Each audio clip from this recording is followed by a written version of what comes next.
First of all, Josh, tell us how this app actually got created. It was the night before a primary campaign, it seems.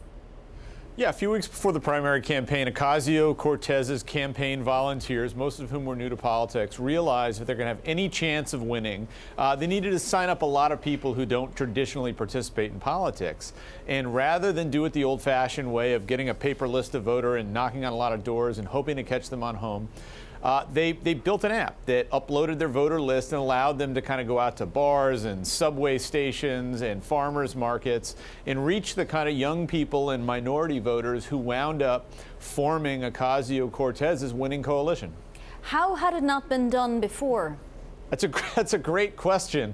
If you talk to anybody who works in political technology, they will tell you that it is light years behind Silicon Valley technology. A lot of things that seem like they should be common sense just are not done. So what happened was you got some young volunteers, tech savvy, with a fresh pair of eyes who said, you know, the way Democrats do politics doesn't really make a lot of sense for us. We're going to invent something new and try that. Lo and behold, it worked. And now they've started a company that is going to make this app available to other Democratic campaigns, to nonprofits, anybody else who might want to go out and reach these kinds of voters.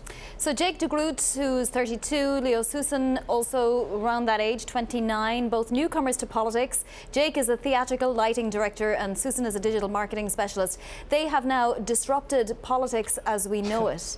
How many campaigns will use it? Is it going to be free and available to everybody? Well, it's a good question. I mean, after AOC's win last June in the primary, word of this app got around to a lot of left-wing or Democratic Socialist campaigns. So about 14 or 15 of them have already used it, including Jumaane Williams, who won the New York City Public Advocate position last month. So the app is out there and it works. I don't think it's going to be free. They're moving from democratic socialism to capitalism here.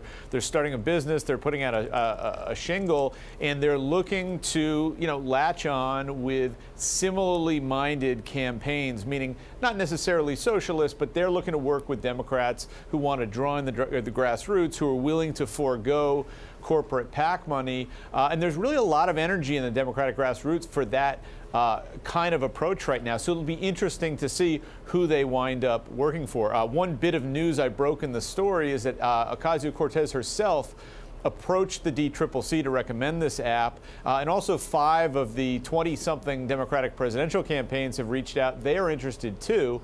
So it makes a lot of sense if you're a Democratic campaign to think, if you want to reach these young millennial voters, if you want to reach these young minority voters who are so important for Democratic politicians to bring out, might make sense at looking at new ways of trying to do that.